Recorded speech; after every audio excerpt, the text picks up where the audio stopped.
Hello friends, तो 1 फरवरी 2025 को हमारी फाइनेंस मिनिस्टर निर्मला सीतारमण जी के द्वारा बजट 2025 प्रेजेंट किया गया और इस बजट में कई सारे मेजर चेंजेस है जो कि गवर्नमेंट के द्वारा अनाउंस किए गए हैं। तो सबसे मेन जो चेंजेस अनाउंस किया गया है वो है आपके टैक्स स्लैब रेट में। तो अब यदि आपको फाइनेंशियल ईयर 25-26 में कोई भी इनकम अर्न होती है, चाहे वो सैलरी से हो, आपकी अदर सोर्सेज से हो, बिजनेस या प्रोफेशन से हो, तो उस केस में आपकी 12 लाख रुपए तक की जो इनकम है वो अब एग्जेम्प्ट होने वाली है। यानी कि 12 लाख रुपए तक की इनकम पे आपको कोई भी टैक्स का पेमेंट नहीं करना है।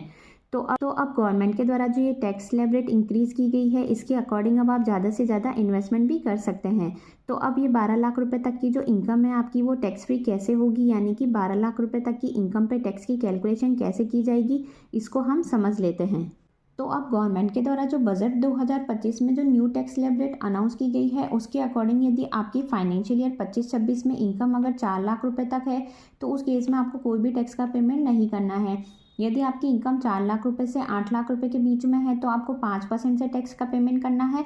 यानी कि 4 लाख से 8 लाख का डिफरेंस होता है आपका 4 लाख, तो उस पर आपका 5% से टैक्स बनता है 20,000 रुपये का। नेक्स्ट, यदि आपकी इनकम 8 लाख रुपए से 12 लाख रुपए के बीच में है, तो उस केस में आपको 10% से टैक्स का पेमेंट करना है।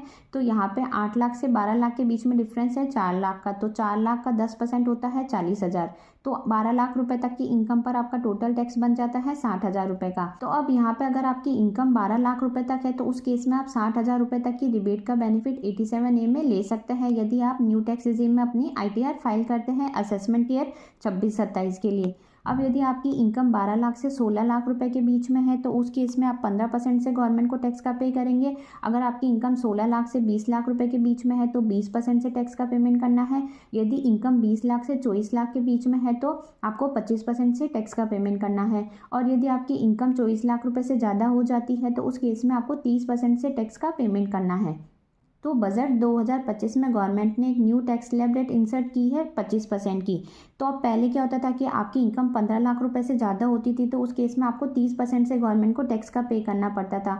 तो इस लिमिट को गवर्नमेंट ने इंक्रीज करके 15 लाख से 24 लाख रुपए कर दी है। यानी कि अब 9 लाख रुपए की इनकम पे आपका डायरेक्ट 10% से यानी कि 90,000 रुपये का टैक्स जो है वो सेव हो जाता है। अब यहाँ पे गवर्नमेंट के द्वारा जो बजट 2025 में स्लैब रेट अनाउंस की गई है, इसके संबंध में कुछ चीज़ें हैं जो कि आपको ध्यान रखनी है।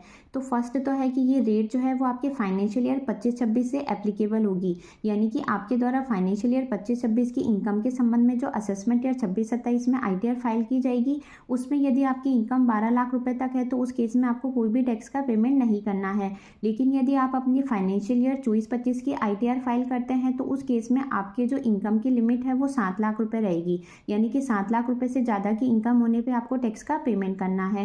नेक्स्ट चीज़ आपको ध्यान रखनी है कि यदि आप अपनी फाइनेंशियल ईयर 25-26 की ITR फाइल करते हैं, तो उस केस में आप अगर न्यू टैक्स रेजिम में अपना रिटर्न फाइल करते हैं, तो वहाँ पे आप 87A में 60,000 रुपये तक की रिबेट का बेनिफिट भी ले सकते हैं। साथ ही एक चीज़ आपको ध्यान रखनी है कि ये 87A की जो रिबेट है वो आपको शेयर मार्केट की इनकम पे नहीं मिलेगी। यानी कि अगर आपकी कोई शेयर मार्केट की इनकम है, तो उस केस में आप रिबेट का बेनिफिट नहीं ले सकते। और यहाँ पे अगर आपकी इनकम 4 लाख रुपए से ज़्यादा है, तो उस केस में आपको शॉर्ट टर्म कैपिटल गेन पे 20% से टैक्स का पेमेंट करना है और लॉन्ग टर्म कैपिटल गेन पे 12.5% से टैक्स का पेमेंट करना है। नेक्स्ट चीज़ आपको ध्यान रखनी है कि यदि आपकी फाइनेंशियल ईयर 25-26 की इनकम अगर 4 लाख रुपए से ज़्यादा हो जाती है, तो उस केस में आपको अपनी ITR फाइल करना भी मैंडेटरी हो जाता है। नेक्स्ट, यदि आपको मान लो फाइनेंशियल ईयर 25-26 में कोई लॉटरी की या वर्चुअल डिजिटल असेट से कोई इनकम जनरेट हो रही है, तो उस केस में आप बेसिक एग्जेम्पशन लिमिट का बेनिफिट नहीं ले सकते। यानी कि अगर आपकी लॉटरी या वर्चुअल डिजिटल असेट से जो इनकम है वो 4 लाख रुपए से कम है, तो भी आपको फ्लैट 30% से टैक्स का पेमेंट गवर्नमेंट को करना पड़ेगा।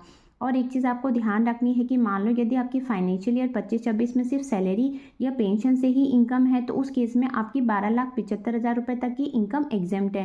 क्योंकि 12 लाख रुपये तक की इनकम पर तो आपको वैसे भी टैक्स का पेमेंट नहीं करना है और 75,000 रुपये की आप न्यू टैक्स रेजिम में स्टैंडर्ड डिडक्शन क्लेम कर सकते हैं। अब एक चीज़ है जो कि आपको ध्यान रखनी है कि ये सारे चेंजेस जो है वो यदि आप अपनी ITR न्यू टैक्स रेजिम में फाइल करते हैं तो ही एप्लीकेबल होंगे।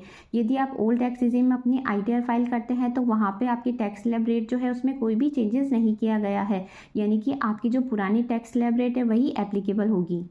तो आई होप अब आपको 12 लाख रुपए की इनकम पे टैक्स की कैलकुलेशन कैसे करनी है वो अच्छे से समझ आ गई होगी। तो वीडियो पसंद आई हो तो चैनल को लाइक, शेयर एंड सब्सक्राइब करना ना भूलें। Thanks for watching.